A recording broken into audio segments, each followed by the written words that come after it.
Сәлеметсіздер ме, құрметті оқырмандар. Бүгін мен сіздерге мотоциклді жасап көрсететін боламын. Яғни бұл көбіне ұл балдардың тортына кететін мотоциклді жасап көрсететін боламын. Бұл өте қарапайым түрде, әрі оңай түрде жасап көрсететін боламын. Оның үшін бізге міндетті түрде осы қара мастикамыз. Осылай мен қалың етіп жайып алдым. Бұл бізде қазір дөңгелегіне кетеді. Әрі міндетті түрде осы пенопластымыз керек болады. Мен дөңгелекті алдын ала жайып шығардым. Енді осындай вырубкалардың, штамповкалардың көмегіменен біз қазір дөңгелегін шығаратын боламыз. Дөңгелек бізде өте үлкен емес, әрі кішкентай емес болу керек. Ең кішісін алдым.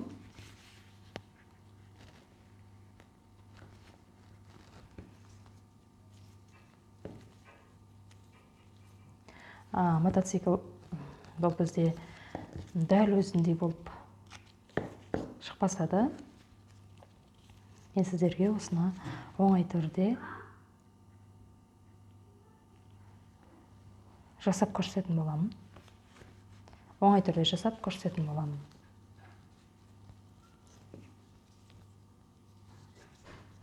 Мына біз дөңгелегін шығарып алдық.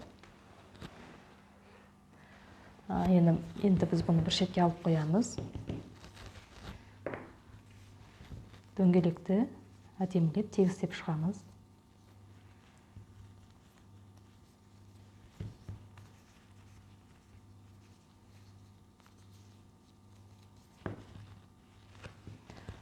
Біз енді ортасын қызылмен ортаңғы бөлігін жасаймыз. Осы ортаңғы бөлігі осы дөңгелекті ұстап біріктіріп тұратын болады бізде. Мен көз мөлшеріменен кесіп алдым. Кесіп аламыз көз мөлшерімен.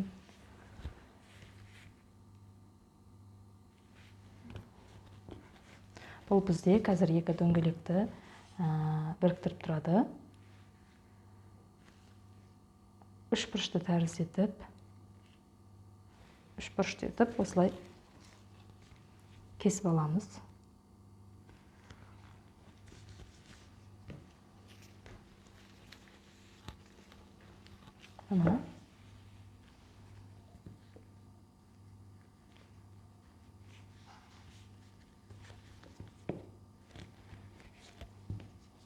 Қатты үлкен емес, әрі кіші емес. Дәл осылай кесіп аламыз.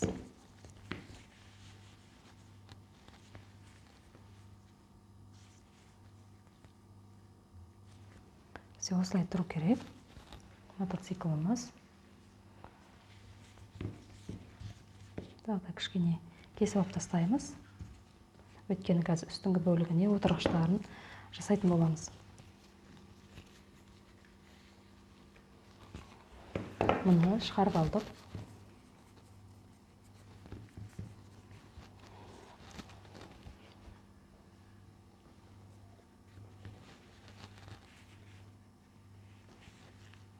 Осылай көреміз.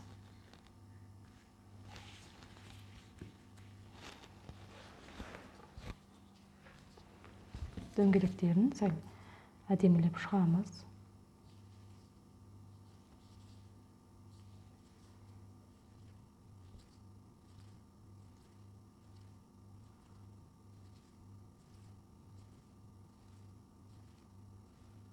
Бұлай жасамасаңыздар да болады, бірақ жасасаңыздар өте әдемі болады.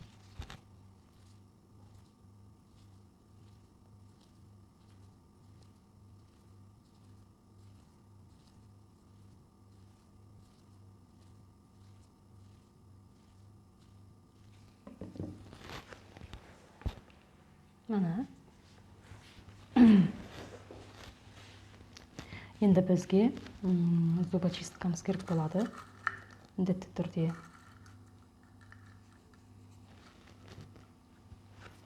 екеуін біз дөңгелекке орналастырамыз. Дөңгелегімізге саламыз.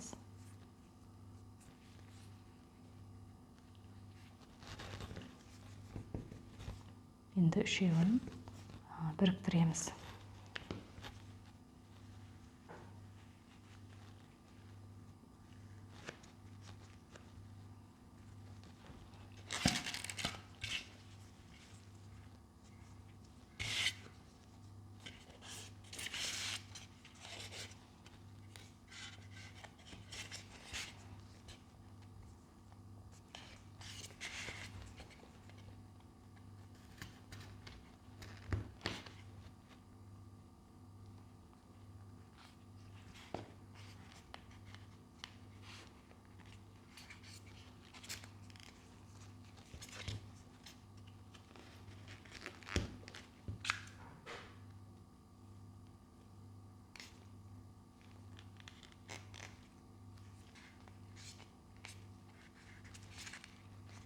Осылай біріктірсек те болады.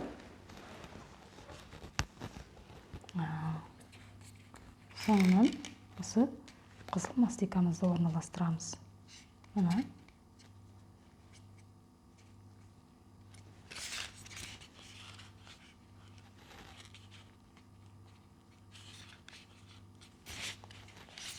Түзу етіп орналастырамыз.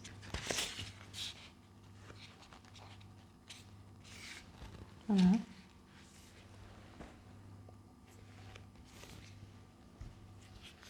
Енді біз дөңгелектің ортасына ашық сұрменен шеңберімізді жабыстырамыз.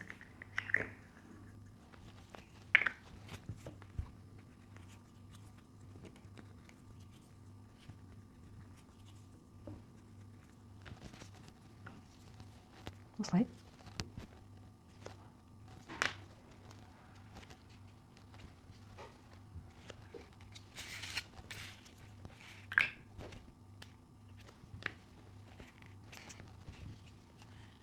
Мына бізде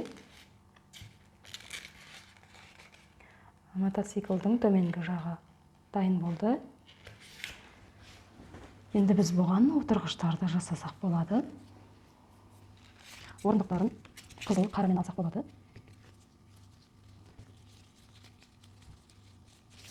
Мына жерлеріне де жасасақ болады.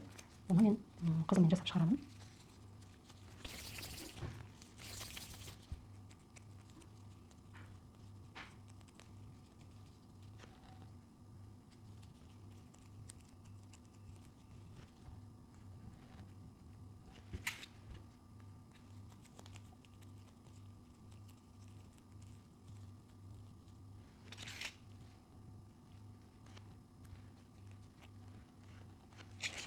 Осылай.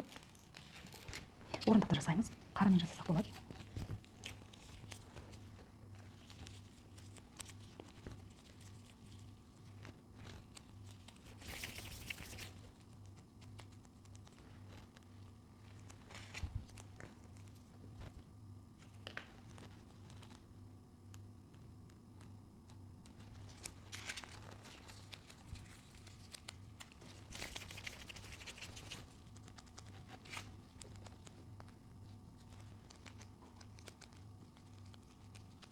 Мен көбіне көз мөлшерімен жасаймын. Әрі дәл солай шықпаса да сәл жеңілдеу оңай түрмен жасап көрсететін боламын. Мына осылай жасап алдым. Енді бізге осы ұстайтын рөлдері қалды. Қазір оны жасап көрсететін боламын. Осылай дайын болды.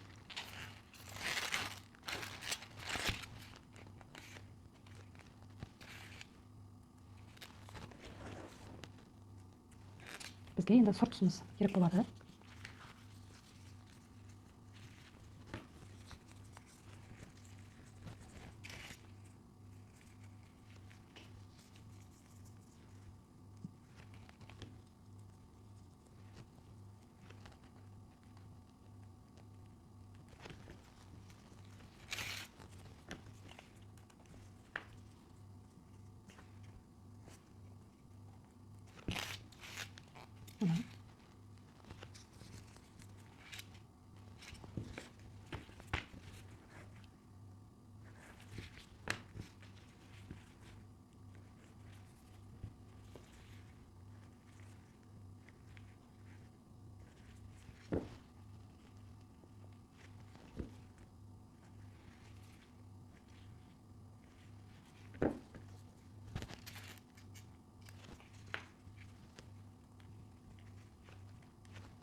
міне осылай дайын болды. Енді мен алдына фарын жасайтын боламын. Ақ пенен сұрды аламын ол үшін.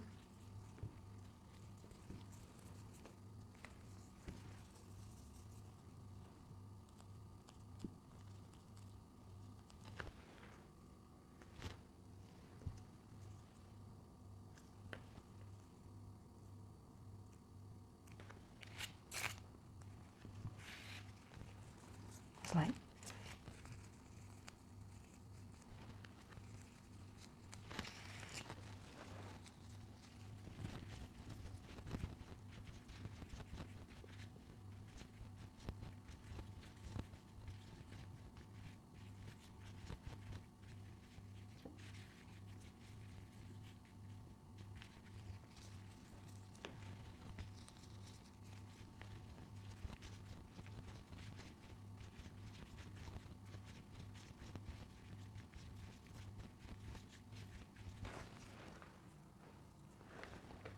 Енді біз бұны былай жабыстырып шығамыз. Міндетті түрде.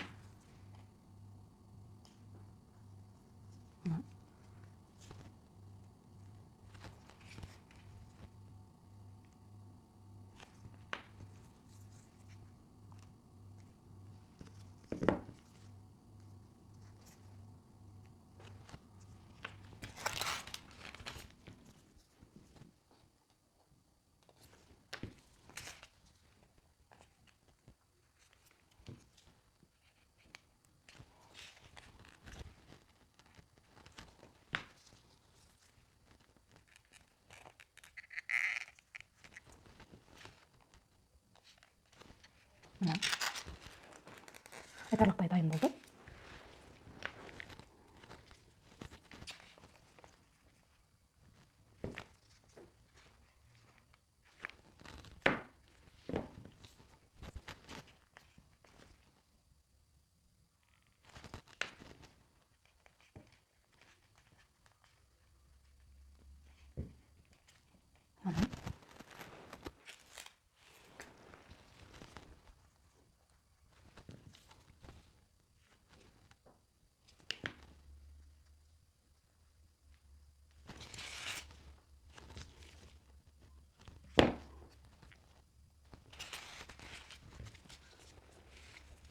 Осылай.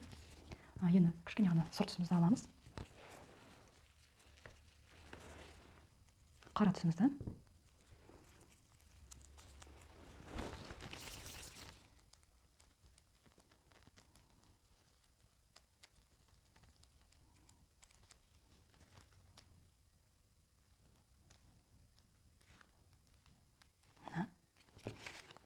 Алдына осылай орналастырып,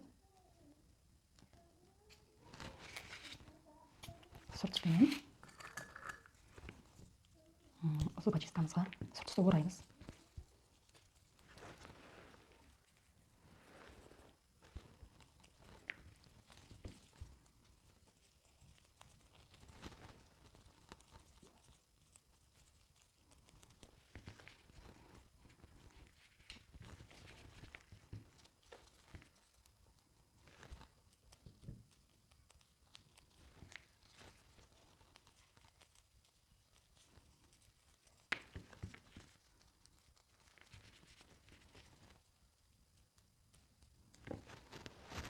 Жасап шығатын. Енді біз екі жағына осылай саламыз.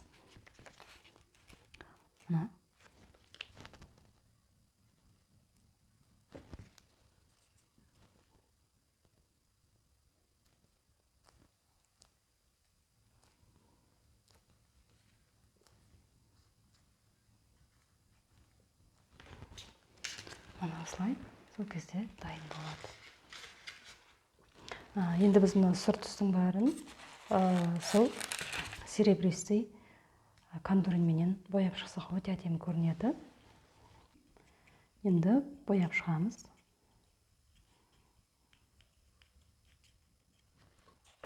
Яғни бұл бізде жылтыр темір болғандықтан осындай серебристый кондуринмен бояп шығамыз.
Мына осылай бояп шықтым контуринге.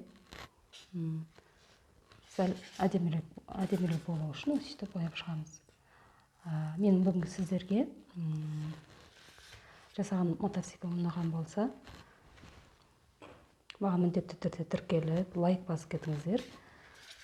Осылай ең оңай жолмен әрі қарапайым жолмен сіздерге бүгін жасап көрсеттім. Маған тіркеліп, міндетті түрде комментарий жазып кетіңіздер.